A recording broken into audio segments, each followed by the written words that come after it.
Okay, so we're going to try this again.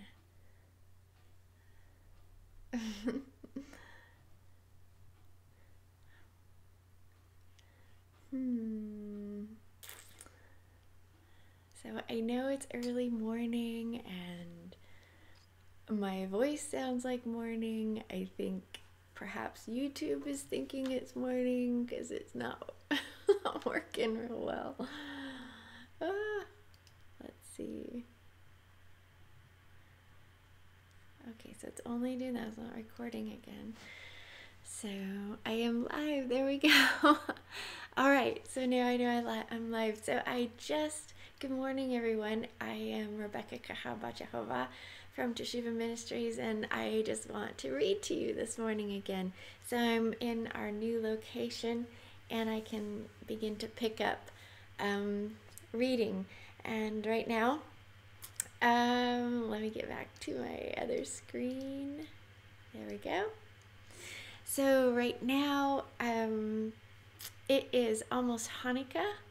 Hanukkah starts next week, and so I want to keep reading about where Yeshua was during the feast. So I'm going to read this morning, where Yeshua was between Shemini and Hanukkah.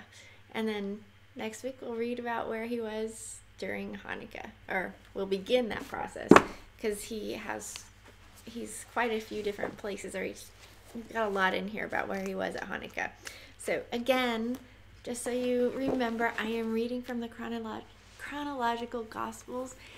This is the large print version, but this is the acceptable year of the Lord, the life and 70-week ministry of the Messiah. And you can get this through rootawakening.com in their store. So I really, really like this. As I've said before, if you've heard me talk about or read before, I love this because it shows where Yeshua was during the year, during his ministry, and during the feast. So I really love this. Okay, so I'm just going to read to you this morning with my morning voice. Okay, and again, I'm sorry this is so, this setting is so washed out. I don't know why it's all so washed out, but nevertheless, just get your scriptures and let's read. All right, so let's see. So literally, this is my morning read time. I'm just reading with you. And there's not a whole lot that is recorded between Shemini and Hanukkah, but let me read here. All right, we're on page 163 of the chronological Gospels. So from the Feast of Sukkot to the month of the Aviv, 4028. This is a section. So this section goes all the way to the head of the year. But today we're just going to read what he was doing between Shemini and Hanukkah, or the last great day in Hanukkah. Note 16, Yeshua ministers in the villages and cities where the 35 pairs of disciples were sent. All right, so let's see. Yeah, because feast is concluded. So yeah, okay, it concluded. So weeks 35 to 42 in his ministry. No individual events were reported during the time the 70 were sent out. Everyone was busy on their own assignments. So if you remember the, let me just make sure I refresh myself as well here. That's right. During, at the conclusion of the feast, Shemini Atzeret, Yeshua had actually sent out the 70.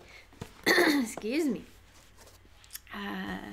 So they were all out doing what they were supposed to be doing, and so there isn't anything recorded during that time because they were doing what they were doing. They were busy on their own assignments. So event 134, the disciples report back to Yeshua before the Feast of Dedication. So the 70 report back to Yeshua on the 26th day of the 9th month. So second day of the 10th month, 4027 from creation, December 14 to 20.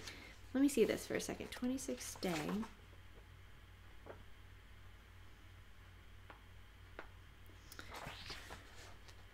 Well, that looks like it's actually if this might be a typo, I don't know. It's 26th day of the 9th month, second day of the 10th month. That would have been the second day of Hanukkah, because Hanukkah starts the 25th day. And so I see the 25th day of the 9th month here, but I see 26th day of the 9th month here. So, disciples report before the feast of... That's got to be a typo. I don't know. Maybe you can figure it out. But this happened before. It had to happen before Hanukkah. So anyway, Luke 10:17 through 24 says, and I'm just going to start reading to you the scriptures. The 70 returned again with joy, saying, Master, even the demons are subject to us through your name. Yeshua said to them, I saw Satan come down out of the heavens like lightning when you interfered with his subjects. And that is in parentheses there. I gave you the authority to tread on serpents and scorpions and authority over all power of the enemy. Nothing shall by any means hurt you. Notwithstanding, do not rejoice in that the spirits are subject to you, but rather rejoice because your names are written in heaven. So I really like that. So he's saying, don't rejoice because you have this power that I'm giving you, but rejoice because you get to go into the happily ever after. I like that. It prevents any pride from happening, I think. But I like that. He's like, he's talking to his 70 that have come back, and they're there with him, and then he's like, and they're telling him all these great stories about how these things happened with using his power. And Yeshua is like, man, it's so awesome. I saw Satan like fall. And that's cool. So he was trying it out. Does it work? Does the new covenant work? Does his power work? Can he give it to his people? And it does, to his disciples. And yes, it is priests. And yes, it does work. All right, continuing, Luke 10:21 says, in that hour Yeshua rejoiced in his spirit and prayed. He prayed and he said, I thank you for hiding these things from the wise and prudent, but revealing them to babes. For so it seemed good in your sight, O Father. All things have been given to me by my Father, yet no man knows who the Son is but the Father. All things but the Father, and no one really knows the Father but the Son, and those to whom the Son will reveal him. Yeshua turned to his disciples and said quietly, Blessed are the eyes which see the things that you have seen. I tell you, many prophets and kings have desired to see the things which you have seen and have not seen them. They have desired to hear the things which you have heard and have not heard them. That's cool.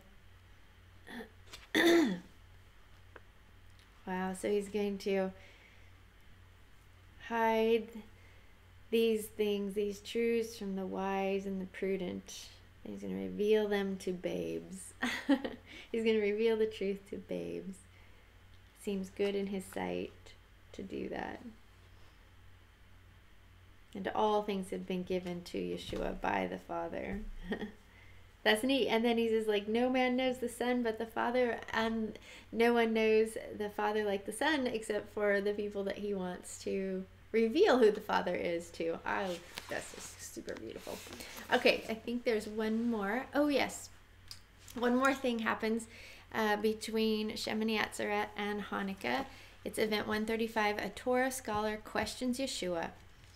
It's the parable of the Good Samaritan. So here we go. Luke 10:25 through 37. Yep, so it just keeps on going here. All right. A certain Torah scholar stood up and tested him, saying, Master, what shall I do to inherit eternal life?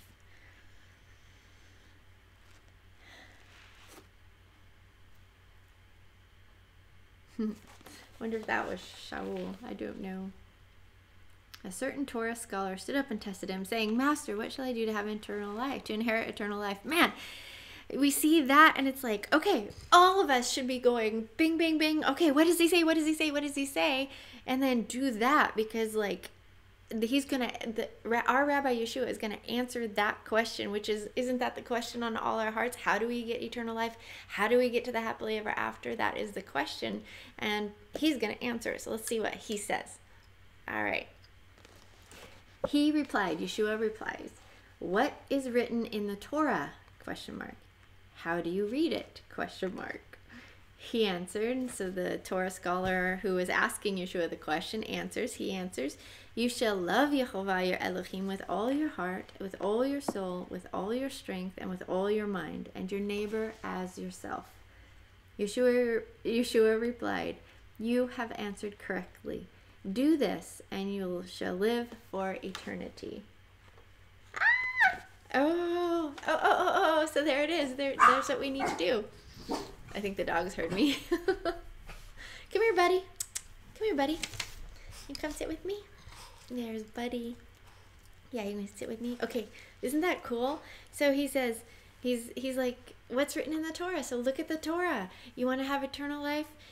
You want to live forever? You want to go the happy ever after? Then look at what the Torah says to do and do that. The Torah said, primarily wrapped up, summed up, is love Yehovah with all your everything, love others with all your everything, and love yourself, right? I mean, like, and your neighbor as yourself. So in the greatest commandment, it adds that he clarifies and says, love your neighbor as yourself.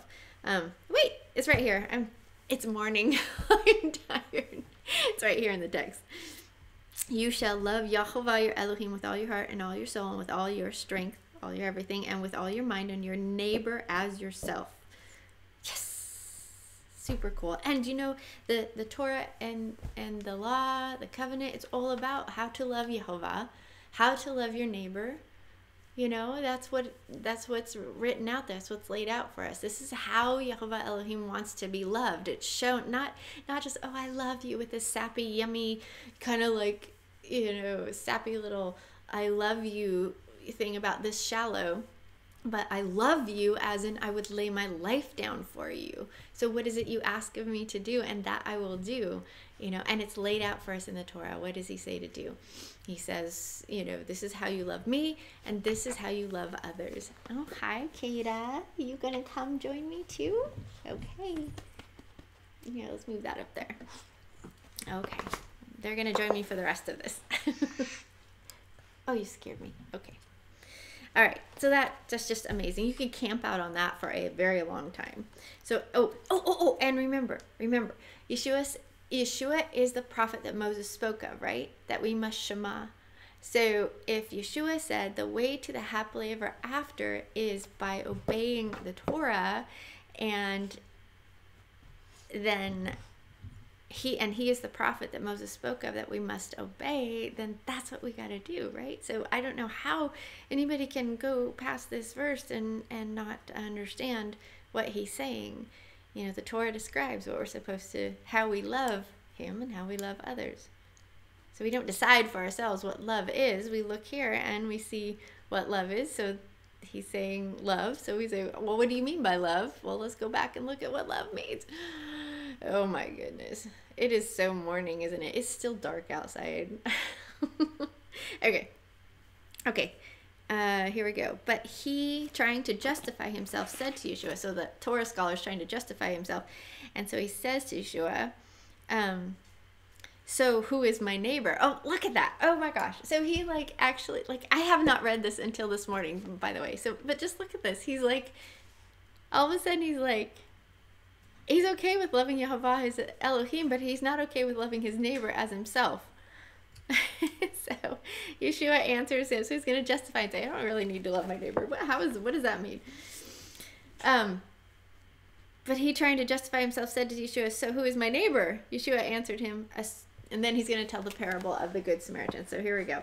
A certain man went down from Jerusalem to Jericho and fell among thieves, who stripped him of his garments and wounded him, and departed, leaving him half dead. By chance, a certain priest came down that way, and when he saw him, he crossed over to the other side. Likewise, a Levite, when he came to the place, looked at him and passed by on the other side. So they didn't want to even be near him to be defiled, kind of thing. But a certain Samaritan, as he journeyed, came upon where he was. When he saw him, he had compassion on him. And he went to him and bound up his wounds, pouring in oil and wine. He set him on his own beast and brought him to an inn and took care of him. On the morrow, when he departed, he took out 2 weeks' wages and gave them to the innkeeper and said, take care of him. Whatever more you spend, when I return, I shall repay you. Wow. Wouldn't it be nice if we were all like that? Ugh. Now, there would be no pain if we were all like that. Okay. Now I ask you, which of these three do you think was neighbor to him that fell among the thieves? He said, he that showed mercy on him. Then Yeshua said, go and do likewise. Ugh.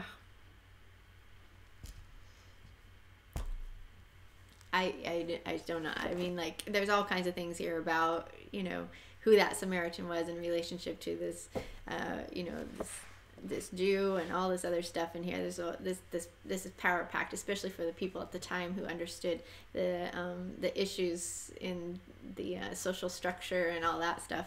But wow, just man, if we were all like this, we would be so much happier, all of us. The receiver and the giver, everyone would be so much happier. This is the spirit by which he wants us to be living our life.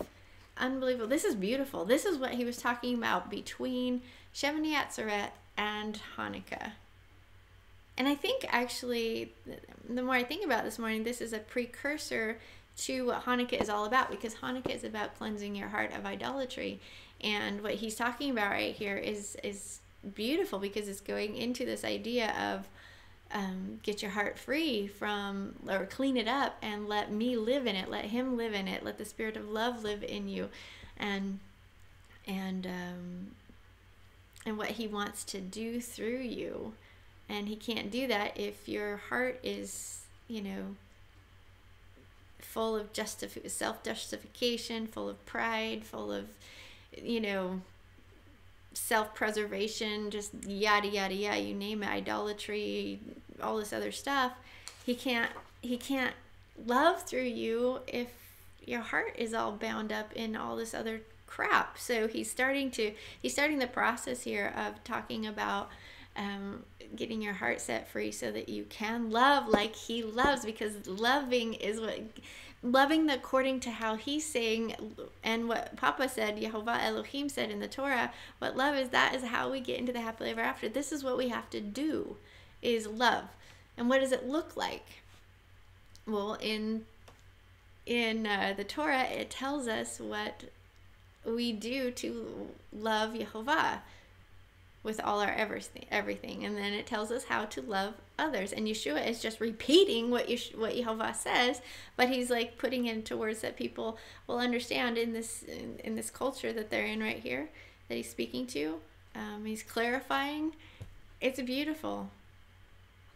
Go and do likewise. Do this and you shall live forever. That's what I want. I want to live forever. So what do? I love YHVH Elohim with all my heart, all my soul, all my strength, all my everything. And I love my neighbor as myself. Yeah.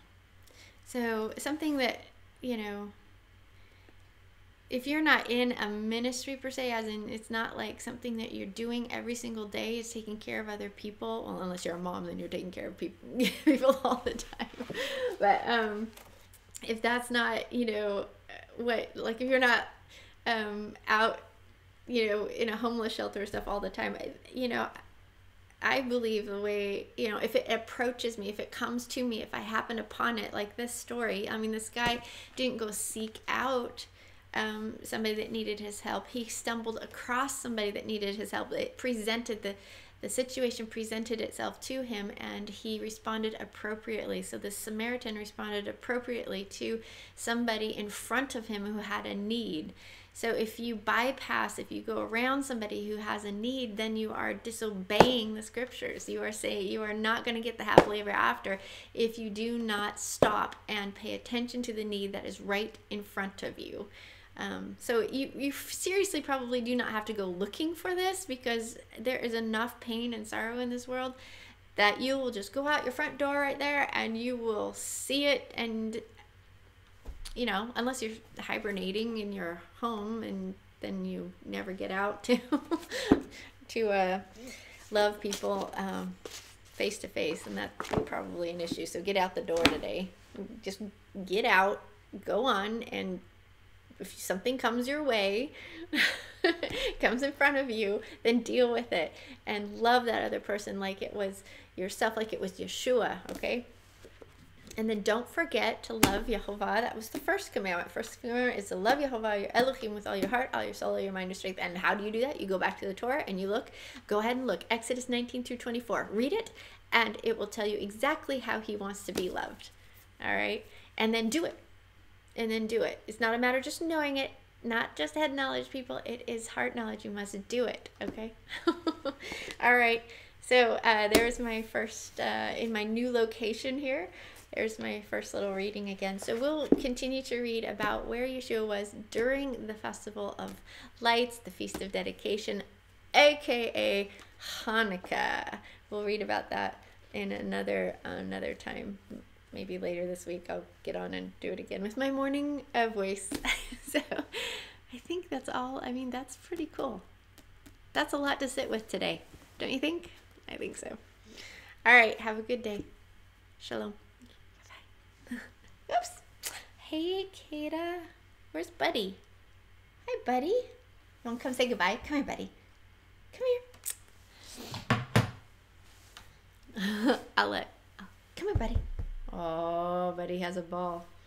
Come here. You know, and I bet, too, I just want to say that I bet, oops, sorry, Buddy. You got a ball. I bet that you can practice loving other people by loving animals. Don't you think? Yeah. Love on the animals. That'll help you love people, I think. Love. Love, love, love. In a matter of caring for it. Anyway, have a good day. Bye. Whoops. There we go. Kata, let's stop this.